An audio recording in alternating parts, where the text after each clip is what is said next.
In the wake of the Paris attacks, I saw a lot of people on social media who changed their profile pictures to the French flag, and there was a real outpouring of emotion for the French people and the massacre that had happened. And I also witnessed really passionate dialogues from our people talking about the Paris attacks and how these genocides shouldn't take place, and rightly so. And there was also even more passionate and intelligent, emotional debates about how not all Muslims are terrorists. And then there were other Sikhs on social media saying, we shouldn't just pray for Paris. There are other genocides. You can't just pick and choose your genocide. Then they'll say, what about Lebanon? What about Beirut? What about Syria, Iraq, Afghanistan? And I see all these Sikhs have these intelligent, emotional discussions about Paris. And then I came across an individual who was talking about this in a really intelligent, passionate way, talking about the French genocide and how not all Muslims are terrorists, and the French, the Lebanon, the Beirut attacks. And I said, what about Punjab? And his response was, apparently terrorism has come back. And it absolutely astounded me that we can have sympathy for every genocide in the world, but when it comes to our own, we somehow refer to each other as terrorists. But where does this notion come from? Why do we feel so bad to talk about ourselves? Why is there a fear and psychosis to talk about the Sikh genocides? Because throughout history, since Guru Nanak Dev Ji Maharaj was born, since Guru Nanak Dev Ji Maharaj illuminated the dark skies, there's been a real deconstruction of our identity. Every successive government has tried to use our identity or misuse it. And if you ask yourself a question, when has a poor person ever felt a threat from Sikhi? When has a poor person ever felt threat from one of our shaheeds? It's always governments. And the reason is this: what Sikhi does, it disenfranchises all those people who try and control millions. Those corrupt world leaders, those corrupt leaders from the British government, those corrupt leaders from the Hindustan government, those corrupt leaders from the Mughal dynasties, Sikhi threatens their power, which is why we've always been termed as terrorists.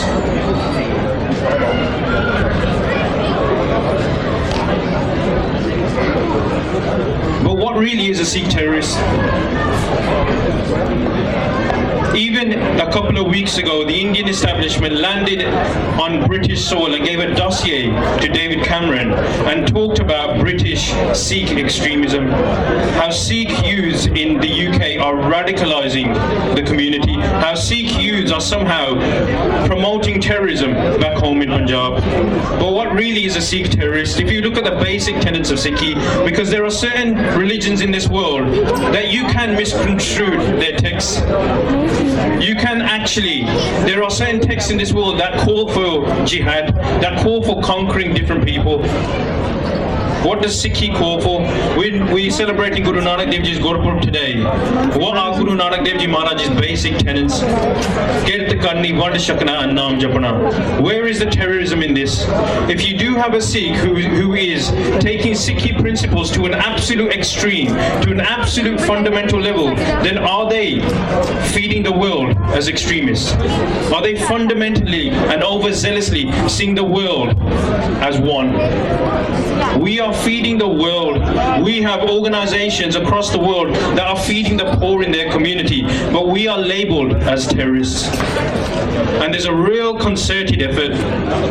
If you take the language away from someone, an individual, anybody, if you take their language away, if you take their name away, even if you take their house away, you've eventually and essentially taken away their identity.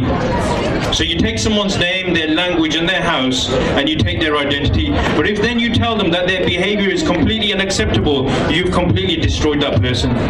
The same has happened to us through the ages. Our home was ransacked. Raja Ranjit Singh's empire was ransacked by the British. There was a tirade against our language by the Indian government. To this day, they do not recognize our religion. And in Article 25, see us as Hindus with long hair.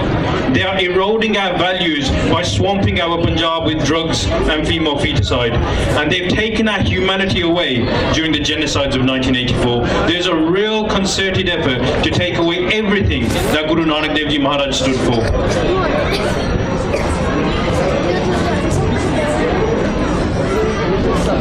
But the issue that we have as Sikhs today is that not only are other people trying to deconstruct the Sikh identity and make it look like a shadow of itself, but we ourselves are taking part in that. There are individuals who have gone to meet Modi. There are individuals who are going onto social media talking about how terrorism is coming back to Punjab. And these are our own people. Why are we so softly divided on our own genocides? Do you see any community, the Jews, the Muslims or the Christians, who blame themselves for their own genocides? This is something that we need to remedy, and this is something that we need to tackle. Because ultimately, Guru Nanak Dev Ji's message isn't just about a great holy man. This is how Guru Nanak Dev Ji is being portrayed. This is how Guru Nanak Dev Ji is being deconstructed as a holy man with a fluffy white beard who said, forget Muslims, forget Sikhs, forget Hindus, become a human first. Guru Nanak Dev Ji Maharaj never said this. What Sikhi was an ideology that the world had never seen. Guru Nanak Dev Ji Maharaj didn't want to come to this earth to create another religion. Buddhism existed, Christianity existed, Muslims, the works. Guru Nanak Dev Ji came on this earth to give people a system that they had never seen before. All people knew in the subcontinent was Islamic oppression, infringing on every human right, and Brahmanical Hindutva society where there was injustice, mysticism that was rife. Women had no rights. Guru Nanak Dev Ji came on this earth and showed people what the real enlightenment was. The Europeans had their enlightenment when they talked about social justice, liberty, freedom, 200 years after Guru Nanak Dev Ji was born. Guru Nanak Dev Ji was a pioneer. Let's not let the world tell us that Guru Nanak Dev Ji was merely somebody who floated around the Indian subcontinent and further beyond, just preaching the message of peace. He was an anarchist. He was a revolutionary. He was an agitator. He was the greatest revolutionary the world had ever seen. And all the shaheeds that we've had since Guru Nanak Dev Ji's birth, since the birth of Sikhi, since the light of Sikhi, every shaheed that we've had, whether it was Baba Deep Singh against the Mughals, Udham Singh against the British, or Sant Jarnail Singh Khalsa Bhindranwale against the Hindustani government, it's all been in defense of these principles. As we stand today, we need to awaken these principles. With all the attacks on Guru Maharaj, we talk about the coordinated terror attacks in Paris. There were coordinated terror attacks on our Shabd Guru a month ago in India. Coordinated terror attacks. And it wasn't just to inflame us. It wasn't just to insult us. It wasn't just to provoke a reaction. It was to try and strike a heart at our value system. If you take someone's values away, you don't need to kill every person in opposition. You kill their values and you kill the whole qawm. So as we stand today, we need to reinvigorate on a grassroots level with Guru Nanak Dev Ji's principles. And that's not just with sharing with the world and becoming international langar feeders.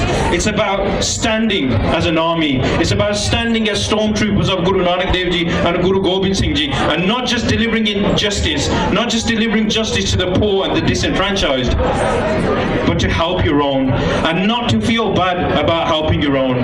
Because if we can't help ourselves, Khalsa Raj cannot help anybody else.